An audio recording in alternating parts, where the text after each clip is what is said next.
Free stuff is awesome, but free stuff to spice up the bedroom is even better. Whether you're buying a gift for your sugar baby or just for yourself, you can get 50% off at adamandeve.com when you enter the code CANDY at checkout. And that's not all. Adam and Eve will include 10 tantalizing free gifts, a sexy item for him, a special gift for her, and a third item all partners can enjoy. Plus, you'll receive 6 free spicy movies. But the best part is the free shipping. You can get all of this at adamandeve.com using code CANDY at checkout. That's CANDY. So Shelby, what are you getting me?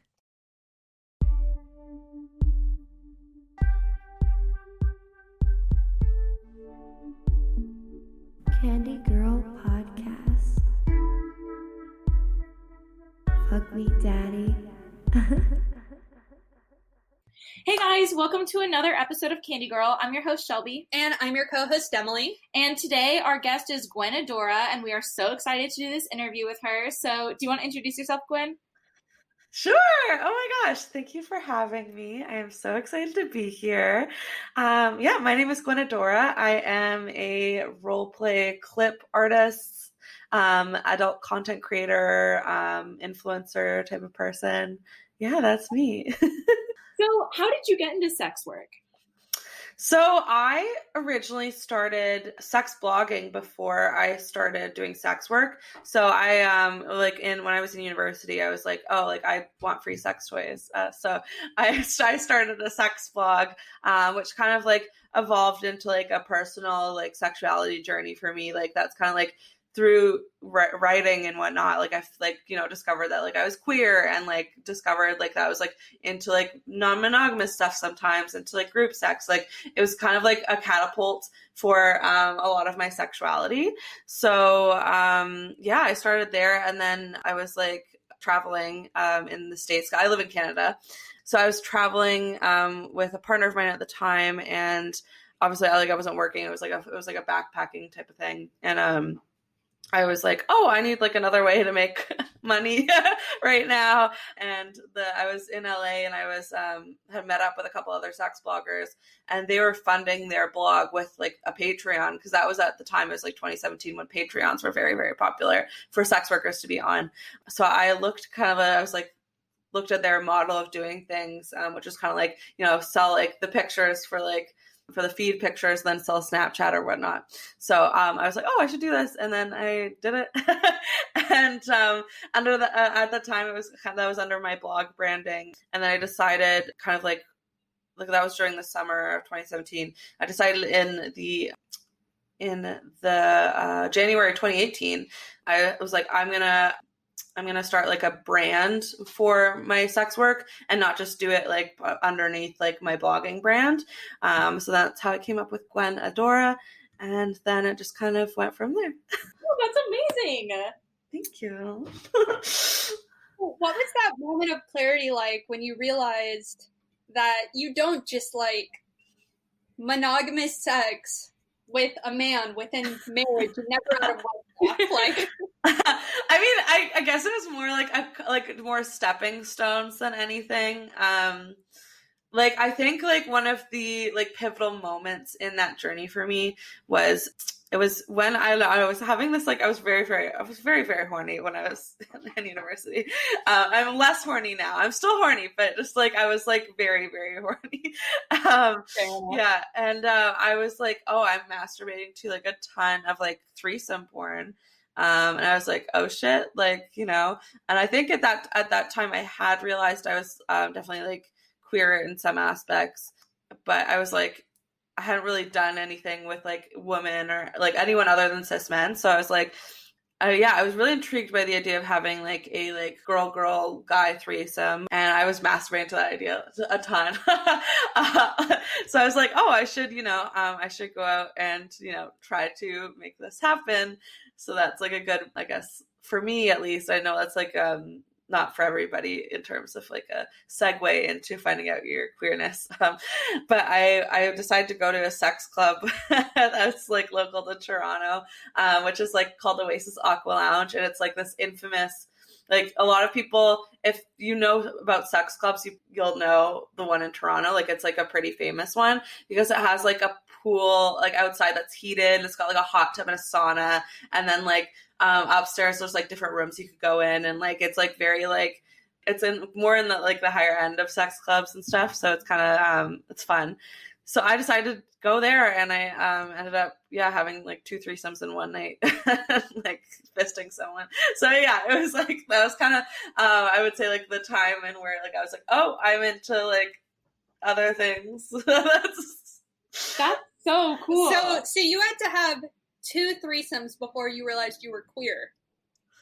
Okay, well, it wasn't that. I was like, I realized the attraction, but like it just happened that way. Because I had a similar experience. Really? Gosh, no I way. didn't have 2, but basically, like, I had a threesome with 2 girls, and like this was after a long chain of like me making out with like girls and me like watching a lot of, you know, like when I was focused on like the girls especially. And then I remember like telling my friend, and then it wasn't until like I went to college and I was like, hey, I think I might be bisexual. Just wait a minute. Yeah. Like the entire time, like, you know, literally having sex with 2 girls at the same time. I'm like, oh, like we're just messing around, like just for funsies. Like I have my hands cuffed, like no, it's You're like, I really like this. I wonder why. It's just regular sleepover activities. Doesn't everyone do it? Doesn't everybody eat their friends' pussies? What are we talking about? So you're a taboo role play creator, correct? Yes, definitely. So was that something that, like, when you started sex work, were you like, oh, this is specifically what I want to focus in? Or is that something that developed with time? It was definitely not something I planned for. I kind of, like, I came in, like, I had, like, a good amount of research, like, on the industry and whatnot. And, like, I was very meticulous in, like, the way I chose my like my name, and I had like there was a lot of purposeful decisions in like me starting my sex work brand, which I know isn't like not everyone is like that when they first start sex work, because it's often people are just like, hey, let's try this out, and if it works, that's fine, and they usually just like are like, why did I choose this name like years later or something like that. But I was like very specific. I was like I'm crafted the name specifically to exactly how I wanted it to be. But in terms of the content, I was like, I don't know what's going to work for me. So, like originally, like it was just like very like, you know, casual masturbation videos, which is like obviously the bread and butter of sex work, which like now it's funny I'm finding, because OnlyFans is so popular, like that stuff works really great on OnlyFans, but on the sites that I was joining at the time, like ManyVids and like the like clip sites, that stuff doesn't like, it does sell, but it doesn't sell as well as like longer form, like here's a story and here's like a small plot in a small movie within your porn. So yeah, I like over the like the years of just like kind of discovering like other creators, like Little Puck and Destiny Diaz, who are some of my favorite people. There's people who do these amazing like role plays, and you're like stuck in this like little fantasy world. And I was like, oh, like I should try doing more of that stuff, and I did. And then it just like that stuff really sells for me. And I'm lucky that I had like a couple like custom videos from clients of mine who kind of like pushed me in that direction. Yeah, and now I'm here, and like that's my like bread and butter now, which is really nice. That's really cool. Wait, okay, so I see you're a redhead, and I think that it's okay. Is it okay if I call you mommy? Sure. But can I say mommy Dami real quick? Because my redheaded best friend, I just need to give her a quick shout out, because every single time I see a redhead, I'm like, I'm going to get this sex worker because you won't have sex with me. Oh my God, that is so funny. Oh my God. So what was your first kind of like role play experience? The one that stands out the most to me, well, okay, I remember the first one I started, like the first jerk off instruction video I ever did, which is not good, but it's up for free on Pornhub because I was like, well, that's fine. I can put it out for free. But Yeah, that first one I did, I was like so nervous just to talk to the camera, which is like majority of like jerk off instruction videos, roleplay videos. That's all it is talking to a camera.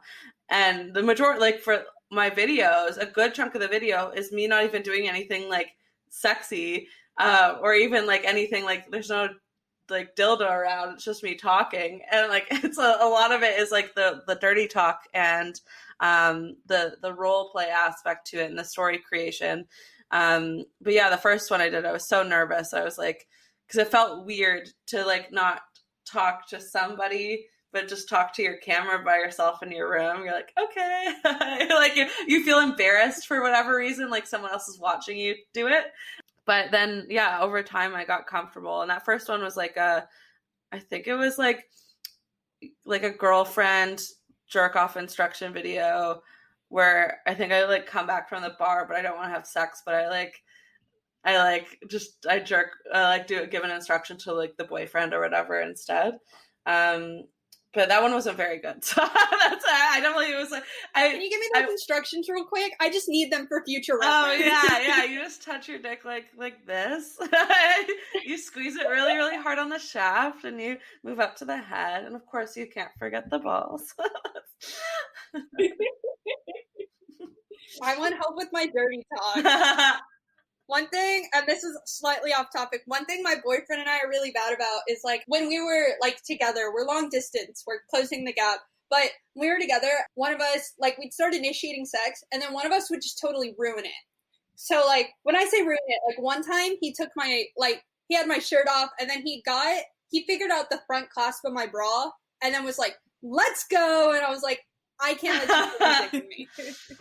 Those are my favorite parts though of having sex, because it's like you don't have to be like 100% serious all the time, or if you're like role playing with a partner, which like I haven't done, like I've never done like a full like with somebody in my real life. I haven't done like a full like this is our scene, we're in the doctor's office or whatever, like, you know, like I haven't like as much as like they're like I've done of like role plays like personally, like sticking to a certain narrative, I think especially for like a lot of couples, I think that it gets really like in people's heads a lot. So I think it's okay to have fun with it, where there's those breaks where you could be like, oh yeah, it's just us together, like it's just you and me, it's not like just the characters we're playing, but like it's like, oh yeah, like you said, it's like those like fun moments. I think those are like really genuine, and I like laughing during sex a lot. I think that's like a really pivotal part to like my sexuality, is like having those like little free moments. So I respect that.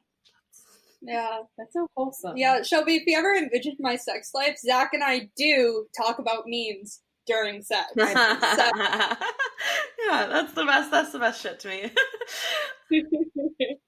So when you come up with a role play scenario, is it like I guess, how do you do it? Is it because there was a high demand for it, or do you just kind of think of it on your own? Like, what's your process? Yeah, there's a couple different ways. Some of them are like through custom videos. So it's like someone else's fantasy that I get to bring to life, which is really, really nice. And then some of them is just like I kind of choose kind of what categories that I'm personally interested in exploring, that like maybe I see that I haven't really touched upon in a while. Like recently, like I filmed the other night, I filmed like it was like a mommy son cuckold situation where like the viewer is the like the stepson, and then his friend is over, which is like a dildo. And then like I use that to like cuckold my like stepson in the video. So kind of that kind of like touches on a couple different kinks. Like I do like obviously like the mommy son stuff, cuckolding. I do like a little bit of like small penis humiliation in there as well. And like obviously like I'm cock worshipping like a friend. So like it's kind of like you I choose like 2 to 3 different fetishes that I want to kind of like combine together, and then I decide kind of like on how best I can play that out in a like a specific taboo scenario, because obviously like there's the taboo stuff sells the best out of anything. So it's kind of like finding scenarios that I haven't touched upon before. Like recently I did like a secretary boss one, which I had never done before, but that's like obviously popular.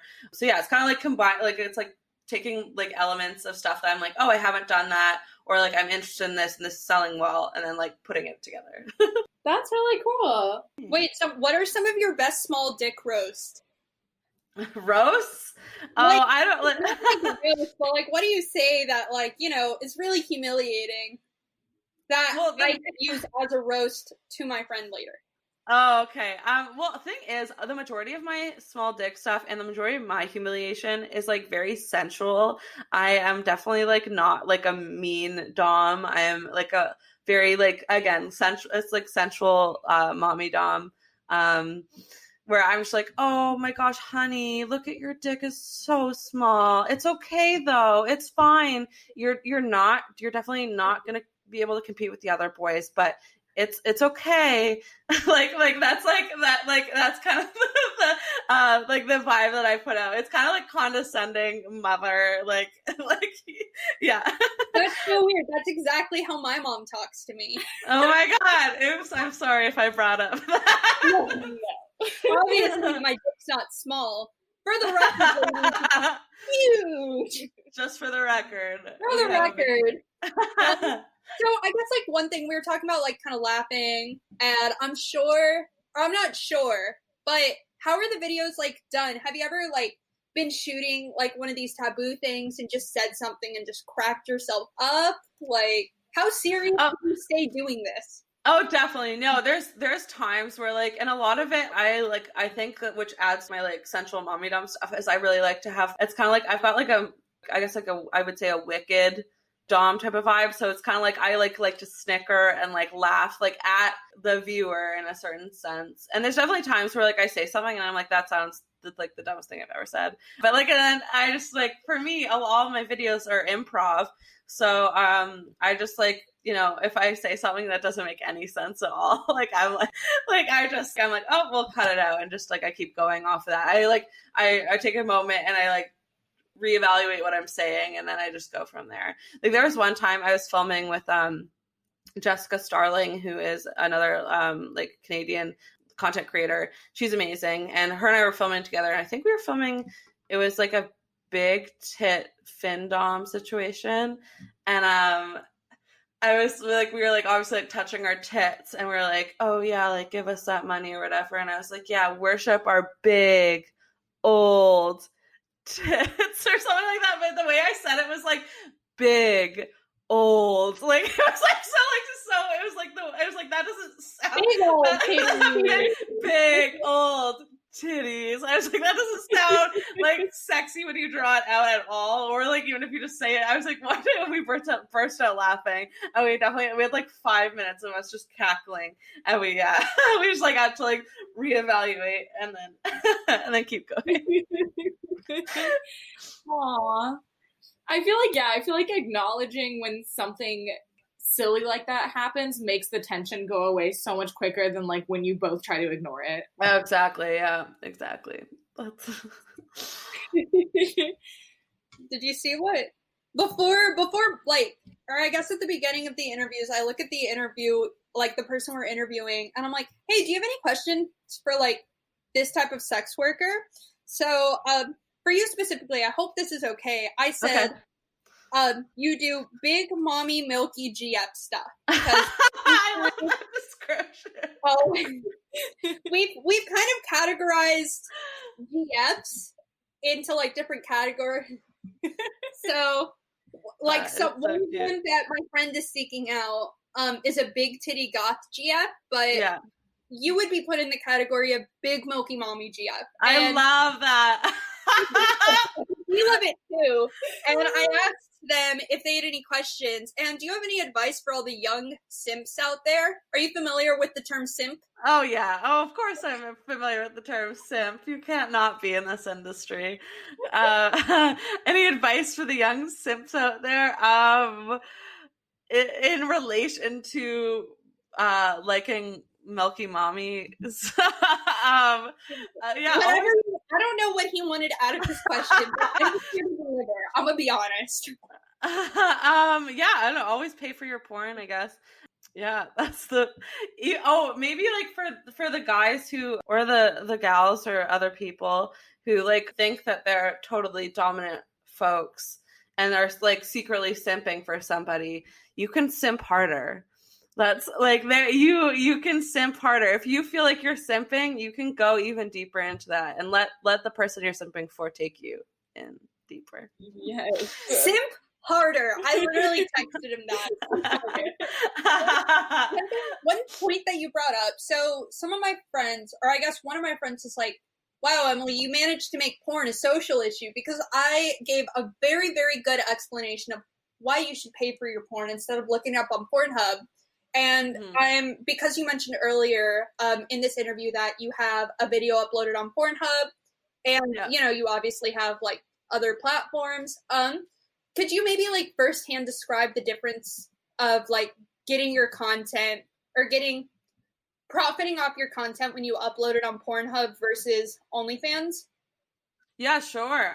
So like I know Pornhub is like very problematic in certain areas of its being. I genuinely do think the team is like slowly but surely like trying to work on that. I have some like friends who are within the company who like are like it's slow, but they're trying to move like the dial to like a more progressive place. So I as a model, unfortunately, sites like Pornhub, tube sites, those are kind of unavoidable things because like your content is going to get uploaded and like stolen and uploaded to other sites, and that's just like a reality of the job. So you kind of have to like Pornhub is a good way to kind of like take that as an opportunity, if you will, like and make money off of it. So Pornhub has got a Model Hub program. It's called Model Hub, and you can like it basically works like any other clip site and for like one part of it. So you can like upload your so whenever I upload a video to ManyVids, I upload it to Model Hub and like I sell it as well. But they also offer the opportunity to this thing it's called Premium View Share.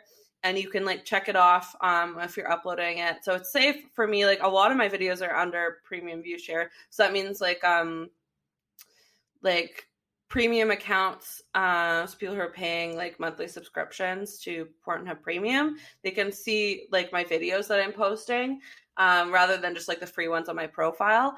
And that gets me like a higher ad payout. So like versus like the normal free views that you get paid out for. Which is nice. And then there's like obviously like you get like the free videos that you can put out as well. Which like say if your video is stolen and uploaded and it already has a bunch of views, if you're a model, you can like make an account on Pornhub and you can claim the views and the money of the views. So like, I've had friends who just like who've been because their videos have like been like taken, they can claim them and they've gotten like $100 or $1,000 just because their video already has views, right? And then with that, like a lot of the times, like you can, if you decide to keep that video up, you can also take it down. If you decide to keep it up, you can like keep gaining momentum from that video as well. So, but that's like a personal preference, obviously. So yeah, that's kind of like, it offers you like a different way to make money off of your content, which is going to be probably stolen regardless. And the traffic on Pornhub is like, it's compared to other clip sites, it's like there's no match. Like it's like Pornhub has, because it's like it's such a well-known established porn site that like mainly has free videos, right? So there's like so much traffic there, and I don't even have to promote my Model Hub to get consistent sales. Like it just does it on its own, and I get like a check, which is really nice. Like obviously, like I try to put effort into like being on the site and like commenting on other people's videos and posting trailers and like posting free videos often.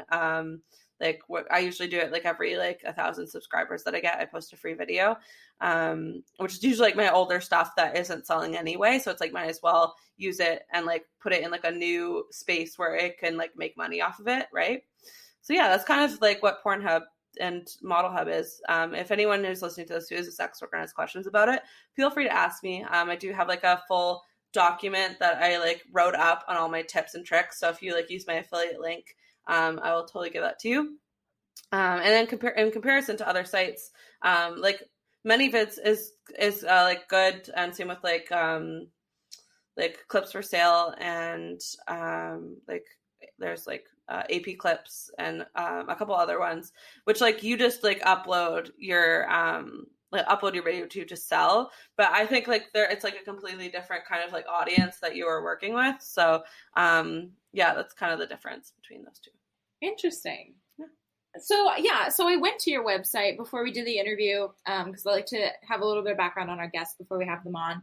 And I read one of the articles that you were in for Vice, and the article was talking about how Instagram takes down sex workers' pages all the time for the content that they post. Yes. And I know we've had a lot of guests and sex workers that we've talked to who that's a huge issue for them. So is there, do you want to share your opinions on that? Yeah, sure. So, Instagram for me has like been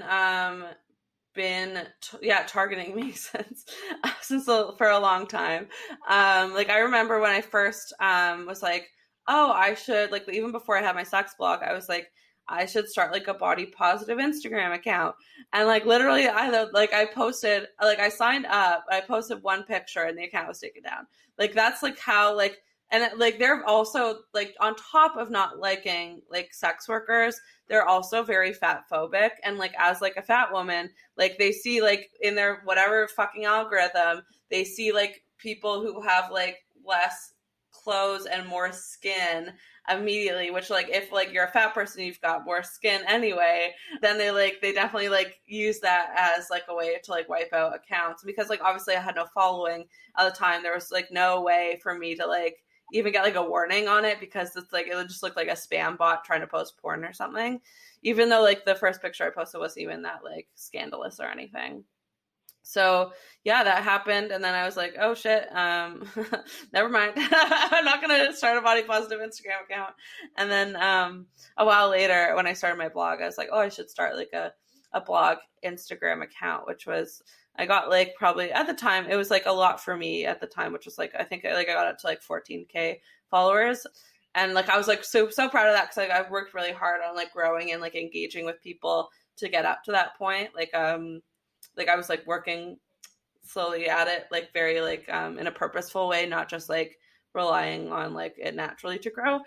And I fostered like a really, really cool community, and there were people who would like read my blog posts whenever I posted them, and like really good conversations. And I had like a really good group of people that were following me, and it like felt like a really good partnership, I would say. But yeah, then Instagram took me down, and then I went through several times where I'd appeal their like the decision, and then I'd get it back, and then two days later it went down again, and then I'd appeal my decision, and then I'd get it back, and then a while later it's down again, and I was like, okay, this is like, then I think it was like the third time I was like, all right, like this is like really disheartening.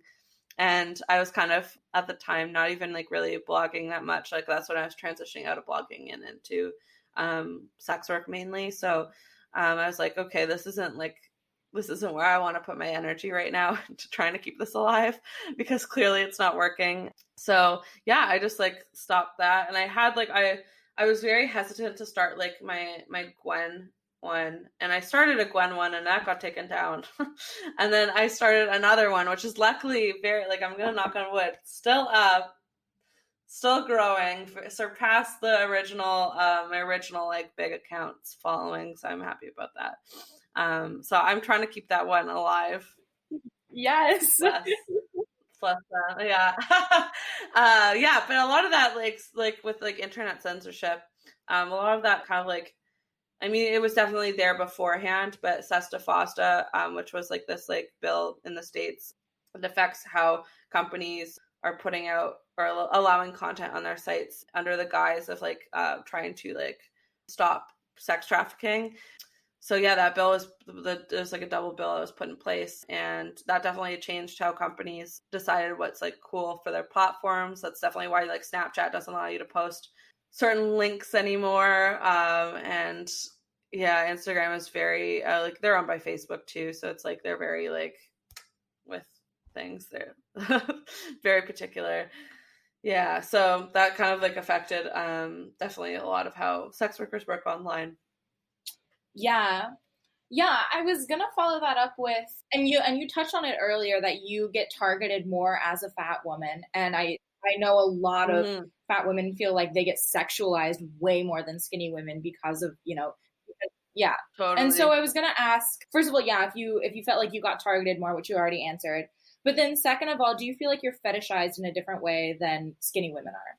Oh, for sure. Yeah, definitely. And like that's obviously something like I can use to my advantage in this line of work, but like in my personal life and whatnot, like even just like I can tell how people perceive me based on like what I wear too. And I'm someone who like I'm fine, like I'm very fine with showing skin and whatnot, but I know that just because of the way my body looks, like just the way it is, that like I can't get out. Like people will look at me as like wearing something a lot more slutty than if say a skinny woman was wearing it.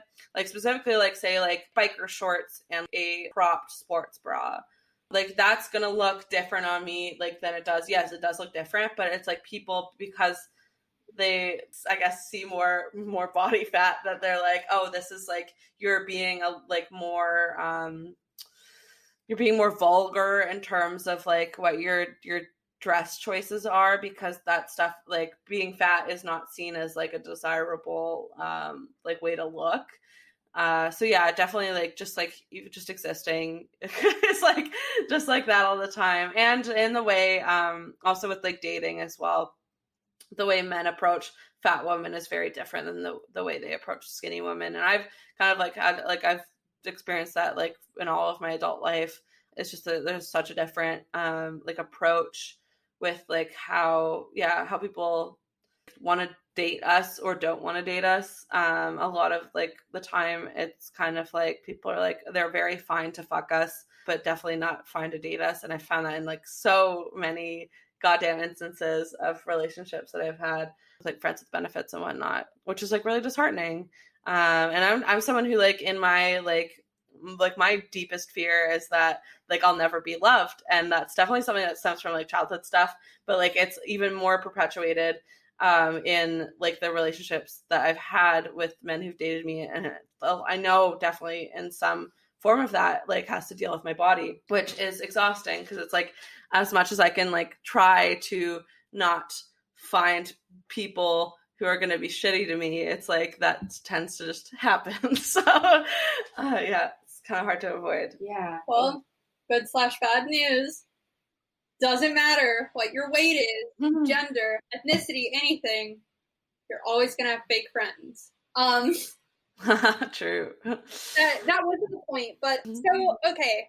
I was just watching a TV show yesterday, and I guess I would identify as like a skinny woman, and I just think it's really interesting to like hear you say like I'm fat, I get sexualized, or I get sexualized when I'm in like tight clothes, but for some reason I also feel really like dirty and almost slutty whenever I also wear similar clothes. I could never go out in a biker shorts and a crop top, and it's not because I feel insecure about my body, it's because I feel like people are looking at me and being like, oh, she wants to fuck. Like, it almost makes me feel vulnerable. So I think it's really interesting how like it doesn't, I guess it was kind of interesting to hear that, just because I always kind of feel like ashamed of my body.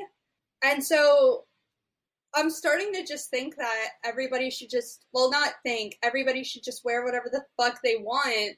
Oh, completely. Yeah, completely. This wasn't even a question. This is just like an observation, like I'm sharing with you. I don't know how much, like, you've probably talked about it like a lot more than you, but like when I go out, I always feel like I need to cover up more. Otherwise, I feel like something bad is going to happen, or I'm going to get, and I know I'm a co-host on this podcast. Everything's supposed to be progressive, but I feel really ashamed when I go out wearing those things. Yeah, and I think admitting that is progressive in my opinion, because I feel like a lot of people, they like are like, oh yeah, like I'm like body positive, but then they don't really like, like I think a lot of people don't want to admit that they're insecure about certain ways of like going out with it, like and showing skin or whatnot. But yeah, like just even saying that, I think like we need to talk about that stuff more, because like, yeah, there's times where like I like majority of the time I'm very lucky that I've conditioned my brain, and it's definitely been like a lot of unlearning and a lot of learning, like, to love myself and to like feel happy in whatever I want to wear. And that's definitely like, I know that I am so like, I'm very lucky that I've come to this place like where like I am now, and especially like with work and stuff like that. But like, I definitely wasn't always like that. And a lot of people like feel the same as you, and not a lot of people want to admit it because it doesn't seem progressive. They're like, oh yeah. But yeah, that's like, I can identify with that for sure. And like, trust me, whatever you feel in terms of going out with like in like skimpy clothes, like I definitely like fat people that feel that like 10 times, because it's like our body is like amplified more in certain spaces. So yeah, it's definitely a frustrating topic. But yeah, wear whatever the fuck you want, because like, I don't know, in my opinion, like if I'm gonna look at Instagram people and be like, wow, I wish I could wear that, I'm just gonna wear it because like that makes me feel happy. And yeah, fuck people who give you funny looks or whatever. That's on them. That's have fun staring, bitch. That's take it all in. Yeah, I have 2 follow-ups. I think the first one is more of a comment of like, I feel men in particular, women for sure, but men in particular don't feel the need to respect women the bigger that they are. They feel like the less they need to do that. And I think that was illustrated when you were saying like, they'll fuck me, but they won't date me, you know? And I think that's the other like fear of going out, not fear, but like part of going out as somebody who's bigger is like, they feel like they can just touch you and like, it doesn't matter. Like they feel way more entitled to your body than like skinnier women, I think. And that was really, we had a friend who had her breasts augmented, and I noticed that significantly. Like she used to have really small boobs and then she got big boobs. And when we would go out, people just like felt like they could touch her all the time.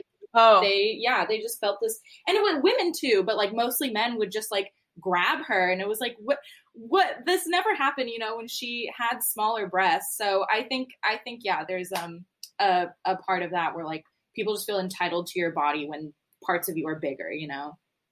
Totally. Yeah. And I can agree with that a lot. Even like when I go out, or I used to go out, because obviously we're in a pandemic, but when I used to go out beforehand, yeah, a lot, like even like I would say like the locals in my city, yeah, a lot of people just come up and be like, can I touch your tits? And it was like, a lot of times it was women, more so than men. And like, it just, yeah, people like trying to like grope me and stuff. And then like, also because I wear like scantily clad outfits, drunk girls come up to me, and it's like this like funny like joke with my friends, because like it's like it happens too often, where like they'll be like, oh my gosh, you are so confident. I wish I could wear that. Can I touch your tits? You are so confident. Yes, queen. And I'm like, please, I'm just trying to drink. But thank you. But yeah, it happens like more so than often. Yeah, it's like a little exhausting. But I think like, I mean, that's not the worst thing that could happen, but it's definitely a common scenario. That's kind of annoying. Patronizing. Yeah. Too. Don't try to normalize it by being like, it's not the worst thing that can happen. Like, yeah. I mean, in the yeah, grand so scheme of things, it is a compliment, but it is annoying because it's like a patronizing compliment, because they're like, because in reality, what it translates to is, if I was your size, I couldn't imagine me wearing that. Which is like, that's really where it comes from. And like, just like a lot of the times, like stuff like that, fatphobia is really, really ingrained in our society. And like whenever I leave the house, or whenever, even just existing in my home, like my entire life is shaped through the way people are looking at my body. And there's not anything I can do to like change that, like in terms of like changing the ways people are like, we're taught to associate and treat fat people. But yeah, so it's definitely interesting navigating that. But I've luckily found a way to kind of like do it in my own way that makes me feel comfortable. Yeah, I was telling Shelby about this before. I just finished a TV show yesterday called Shrill. I would highly recommend people check it out. Yes. Yeah, and I guess before that show, in the show, she writes a whole article saying, "Hello, I'm fat." And it's really interesting because, you know, before she published that, a lot of people were tiptoeing around and being like, oh, I just want you to be healthy. Like, oh, I just want you to be able to, like, you know, live longer and all these kind of things, instead of saying like, hi, I think you're fat, when in reality that's a descriptor that we as a society have attached. Shelby's like looking at me like, no, sorry, that's not supposed to be your face. I'm just like, I've just heard this so many times of people trying to like associate health with weight, and it's like, but no, I wasn't trying to be like, Emily, shut up. Podcast is like, I want to, if I'm being completely honest, I wasn't super like woke and like educated about a lot of the things that like we interviewed with, and I kind of like interview and I'm like, I want to understand, and I'm sure there's a lot of people who like me just want to understand, but we just haven't sat down and learned. Yeah. So I kind of ask questions at that angle, but I feel like 10 years from now I'm gonna get canceled. So No. Anything that you say is like, especially when it comes from a place of learning, is like, that's like you haven't said anything offensive, so like you're good. Yeah, you're fine. I know this wasn't supposed to be about me, but I really needed that validation. You're welcome. Yeah, it was really interesting seeing in that show where she's like, I'm fat, it's not health related, it's a body type, it's a descriptor. And a lot of people have like shifted fat to like a negative connotation, but like, what would you say in terms of that? Yeah, so like the word fat is definitely like a lot of people like have had a hard time saying that word just to describe people for a long time. And like a while ago, it was like definitely used as like an insult. Like I remember like one of my first experiences with confronting like my body image was like my grandmother calling me fat when I was like a lot younger, and that definitely shaped kind of like how I viewed my body for a lot of my like younger years in like a negative way, just because like even in like media and whatnot, it's like being fat is used as like often a joke for a lot of stuff, like, or just in a negative in general. So and there's other words too that a lot of like, I would say body positive like influencers have kind of, we've shifted the conversation ourselves, because we're like, okay, like we have to like take this back. It's literally just a descriptor. And then there's there's a couple other words too, like kind of like thick was one of them, and some of the other like those kinds of words. Like I know specifically thick that I'm thinking about, because oftentimes like those kinds of words were popularized by fat people taking back them in like, or like creating them in a positive way. Specifically, I remember like when I was like first entering like the like influencer scene, thick was used to describe plus size women, and now it's taken on, it's like gone, because the fat people have popularized the term. The other people, like people who are like, who have very like conventional body types, especially the conventional right now, which is like the very hourglass figure, the gigantic ass, big tits, tiny waist, who like don't look like they have like a roll of fat on them. Those people have taken thick. And even just like people who are just like average body types, or people who are skinny are like, oh yeah, I'm thick now. And you're like, okay, like what, which is like, you can use whatever word to describe you that makes you happy. That's fine. Yeah, you can do like, yeah, describe yourself how you'd like to, for sure. But also just kind of realize like those words became trendy because fat people were using them to describe themselves, because we did not have any good words to describe us at all, ever. Like, it was like all just, you're obese, you're a whale, like all that stuff. So like, you're a cow, which like a lot of us have taken those words back, which has been nice. But yeah, there's a lot of people who are like, who definitely don't understand kind of like how those words became popularized. Yeah. Do you think thick is the only word with a positive connotation to denote fat? Well, I feel like, yeah, fat is neutral in my opinion. I wouldn't say it's necessarily positive. I say it in a positive way, but I know it's definitely not a word that's positive for everybody. Yeah, there's like thick, curvy. I'm trying to think of a couple others. That's the thing. I couldn't think of any others, so that's why I asked. Yeah, I definitely have in the past. Yeah, bro, but you've seen Shrill?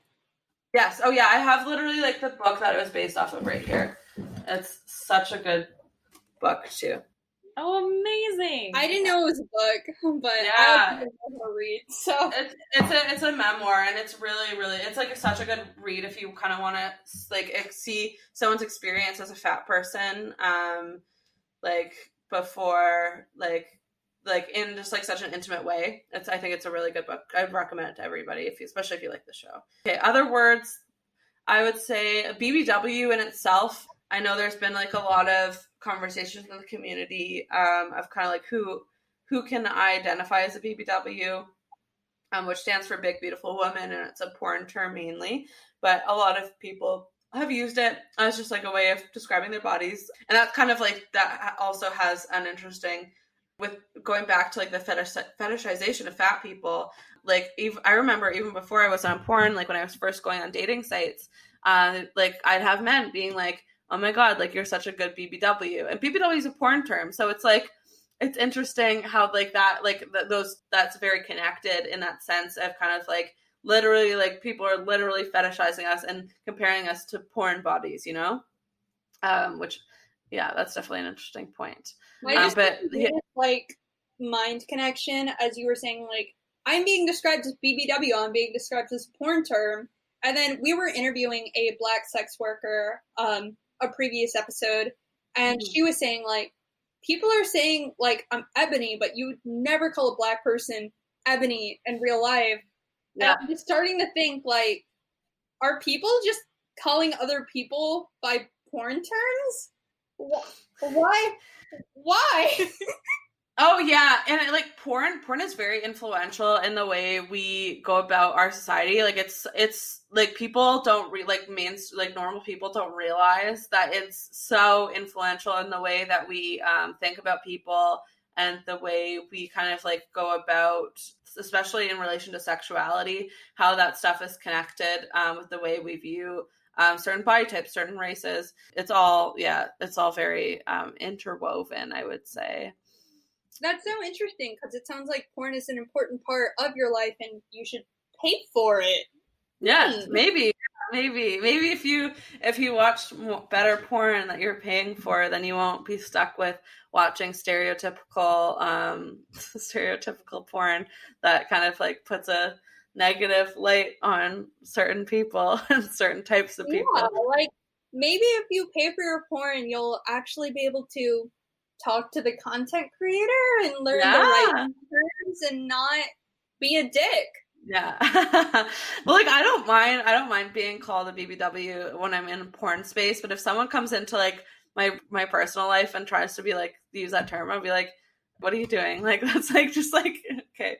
Like I get that you like thick women, it's fine, but just don't be so obnoxious about it. Yeah, if somebody come up to me and you're like, you fucking brat, and I'd be like, the fuck you just called me? The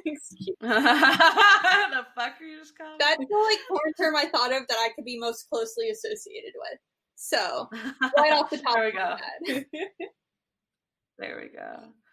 Yeah, so the last question that I have is, how has your experience in the industry evolved your image of yourself and like your body positivity? Ooh, that's a good question. I mean, I entered the industry in a very like body positive. I don't really like saying body positive anymore because I think that like so many like the movement has really been going back to our last conversation about people appropriating things, that the even body positive now is like, if you look up the hashtag, you're going to see thin white women taking up that space rather than fat people.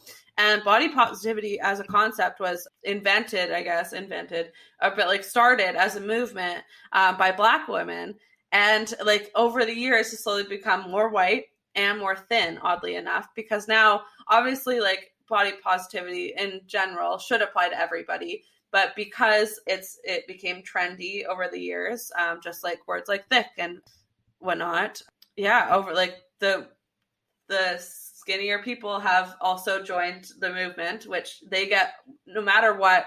Those types of like skinny white cis women they're going to get more airtime just based on algorithms, based on just the way people move throughout society and move through spaces. Those types of people are going to be shown more than like the actual fat people who, you know, did the work to popularize it. So I don't even necessarily like, I am body positive in practice, but not in terms of like, I'm not going to say I'm a body positive feminist. I'm just a body positive person, I guess. I'm but yeah, looking I guess body positive hashtag right now, and Nani the fuck. Yeah. Yeah, it's like a lot of average sized or thin white women who like are like, we're like, this is how I look in the mirror, and it's them looking like absolutely like they've been carved out of stone or something. And then the next picture is them like hunched over trying to make their body have like a roll or something like that. And you're like, okay, like you're like, that's just how your body moves. That's fine. Yeah, and them co-opting the movement, like oftentimes it's kind of like, you know, I think it's a little detrimental because yeah, they take up more space, and the people who like are really giving the information, doing the work to make spaces more inclusive and make, you know, ways of life more inclusive for fat people are getting pushed out of it. Yeah, it's definitely disheartening. But back to the main question. Yeah, when I started it, like before sex work, I was very, very comfortable in my body, which like just kind of, I feel like it's just kind of transitioned in with me in terms of what I've been doing. I've definitely had to see my body in more angles than I'm used to, like on a normal everyday basis, because, you know, when you're filming with a camera, you have to see yourself in unflattering situations sometimes. So it definitely has gotten myself, like, I guess, more comfortable to like, not just me like looking good in a mirror head on, but like seeing myself in all sorts of ugly ways, which is very humbling, but also good like a good practice in terms of accepting your body in a different way. I love that. I honestly, I flipped through the hashtag, and like Shelby was sitting like next to me as I was like clicking on all the like very thin and very hourglass figured women, and I'm like, bro, like body positivity, I'm not even considered that positive. And like, I'm not, bro, what the fuck? There was a lot of fitness women. It was like, I've never seen who's like 1 month postpartum or like 6 months postpartum, and I'm like, you're like, that's cool, but you look like me, and I've never popped out a kid or two, and like, exactly. So you're like, oh, you're exactly, and it's interesting. The fitness industry is kind of like trying to take over too, because they're like, well, like if body positivity is about everybody, then it's our fit bodies too, and you're like, oh, all right, that's yeah, I know what you mean. So, but my fun question, because I feel like, not that obviously I could go on discussing what's wrong with society for days, and how we're not truly viewing people as equal, people of all shapes, colors, sizes, all of it. But I do have to ask, so freak me out a little bit, mommy. What's the freakiest shit that like you ever had to roleplay? So freaky that you're like low-key proud or ashamed. I don't really care either way. I think you know what I'm going for. Ooh. Yeah, I think, okay. I don't know. I'm trying to think. Like, there's a couple, like, upcoming customs that I have to do that I wouldn't consider freaky, but definitely aren't, like, they're definitely out of the ordinary of content that I would normally create. But I don't know if I want to spoil them because I haven't done them yet. And I always feel weird talking about projects that I haven't finished, because it's like, what if I, for whatever reason, never finish it? Okay, yeah. You don't know if you're going to finish it, then maybe. Yeah. Well, I should. Maybe, yeah. I don't Maybe it's like when I tell Shelby, yeah, I'll do that now, and then I actually follow through versus doing it on my own. Yeah. Okay. Yeah, so I've got an upcoming custom, which is so unique. And it's like you know the scene in Willy Wonka's Chocolate Factory where you know this conversation is going to go an interesting way when I start the sentence that way. Yes, this is what I wanted. Yeah, where like Violet Beauregard, like she swells up like a blueberry, right? Yeah, so I had someone reach out to me, a client of mine, and they want me to film like a scene where like my tits swell up and get blue. So I'm gonna do like a blue blue makeup on my tits or whatever, and on my face, and then they want me to be like basically like in Willy Wonka's world, I've swollen up like a blueberry, and I've been there for years, and I've just been like a slave being milked for juice. And then basically the whole video is like me like having juice being pumped out of my tits, and then being like basically like so horny that I can't handle and end up coming a bunch. So that lifestyle actually sounds quite nice. But it kind of reminds me of the Hucow fetish. Yes, yeah.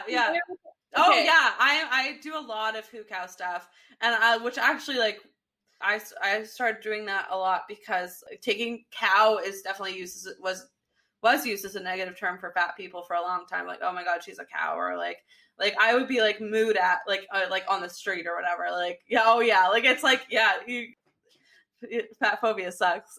Yeah. So I kind of like started doing cow stuff because it was like definitely a way to take back being being called one. And now I'm like, oh my god, now I'm a cute little cow. Like so yeah, that's like I do make Hucow porn. And yeah, so it's definitely similar with like the milking of the titties. Power. Out of sheer curiosity, you don't have to answer this. Do you have one of those like insane? I've looked into it more than I like to admit publicly, but go ahead and publicly, I guess.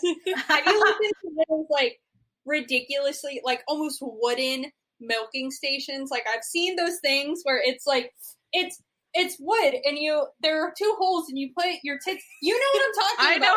I know exactly what you're talking about. Yeah. Nobody doesn't know what I'm talking about. It's just laughing at me like I'm a fucking psycho. No, anyway, demonstrating. Yeah, there's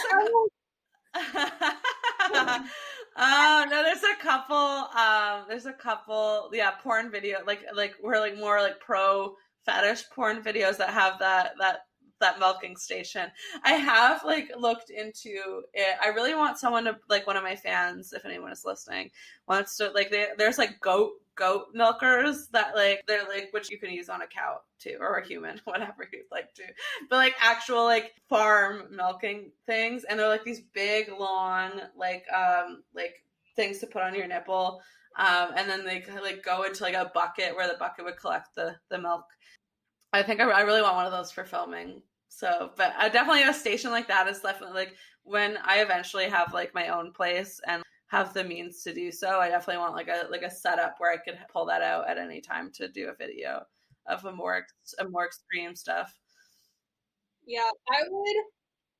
Yeah, not denying you of being this, but I would love to talk to a very Hucow centric sex worker. Because I know there are some people who like take supplements specifically to make themselves lactate. I'm just so bad. Yeah, I have. Yeah, there's like different stuff you can take. Like it's like Fenugeek and like thistle something. Yeah, there's a couple of different stuff you can take to try to get like bigger. It like helps you have bigger tits and or lactate depending on who you are. But you have to do it with like the process of inducing lactation without getting pregnant is like I've looked a lot into this because I'm very personally into Hucow stuff. So the process is pretty hard because you have to stimulate your tits basically like a baby would be sucking on them. So, but you have to do that often. Like you have to do it every 4 hours or something. You have to be like putting on your little like milking situation and like pumping, doing a milk pump, and then like dry obviously, and then taking the supplements every day. So I've taken like supplements before, but I'm so bad at taking like a vitamin daily that like it's like and it's like a bunch of different pills you have to take like a couple times a day. I just like completely was like I like go for a good chunk like a week or two, and then I just completely forget to. But I can feel like I do feel the difference in the way my boobs are. Like they get more like stiff and hard. Definitely, you can definitely feel a difference when you're taking them, which is interesting. Yeah, I love the way that we're talking. Where we're like, haha, just dabbling into it. But do you know about this machine that does this? Have you heard about this? I've only lightly heard about it.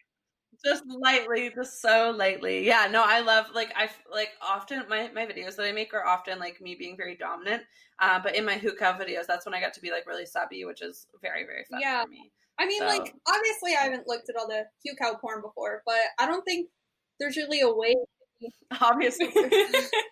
like, dominant while being... I mean, you could be, but like it's such a like the whole kind of like allure of being a Hucow is like that you don't really have control over what's happening to your body and to you. So like that's like for me, it's like that's kind of where I have fun with it, and because a lot of my other content is so dominant oriented, I'm like, and I like being submissive as well. So that's kind of like the submissive stuff that sells for me is my Hucow stuff. So I like that I get to play in that area. I love that I was finally able to talk to someone about that. I've friends like, yo, if somebody ever gets knocked up, just make like, you know, a couple K or two. People will pay big money if you can actually lactate. I would like that's like my personal goal, and which sucks because like I as much as like I do a lot of impregnation porn, that's one of my best sellers. That's like my niche is impregnation stuff. And so like people are obsessed with getting me pregnant, and I don't really want kids actually, even though I'm obsessed with the idea of becoming pregnant. People being like impregnated, like being bred, like being bred. I'm like such a slut for that stuff, but then I'm like in reality I have an IUD and I'm not planning on taking it out for a very, very long time. Yeah, so it's impregnation was your niche. But this is the first time I'm hearing you mention that. Yeah, I don't know how I managed to avoid it, but yeah, it's definitely my best sellers is impregnation. Yeah, I was about to be like, if you've avoided it this long, is that how taboo it is? Because like I feel like impregnation, that's like the least taboo form of sex. Like I don't think it's taboo at all. I don't know why I haven't mentioned it. I guess I've talked about it on a couple other podcasts. So I guess don't want to. We've had such good, interesting conversations. There was just no need for me to randomly bring it up. But yeah, I'm sorry. Did you just say that we're not your first? No, I'm so sorry. Well, you guys are my most recent. Where's the All right. Well, Gwen, we absolutely loved having you on our show. I almost said we absolutely adored having you on our show, but I was like, too easy, can't do it. That's cute. Yeah, thank you so much for interviewing with us. This was so much fun, and I'm glad we got to talk. Gosh, yeah, thank you for having me. If anyone who's listening wants to follow Gwen on social media, her Twitter is @Gwen Adora, and then your Instagram is @GwenAdoraXO, correct? Yes, yeah, and I have a website now, which is gwenadora.com. Yeah. Oh yeah, that's why I found all the articles you were in. I literally just made the website like recently, so I'm glad it worked. It's beautiful. You guys need to check it out. Yeah, and then if you want to follow us, we're @CandyGirlPodcast on Instagram and @CandyGirlPod on Twitter. And then if you have any questions for us or for Gwen or for anyone else who's been on the show, you can email us at candygirlpodcast@outlook.com. Thanks for listening, you guys. We'll hear from you next Friday.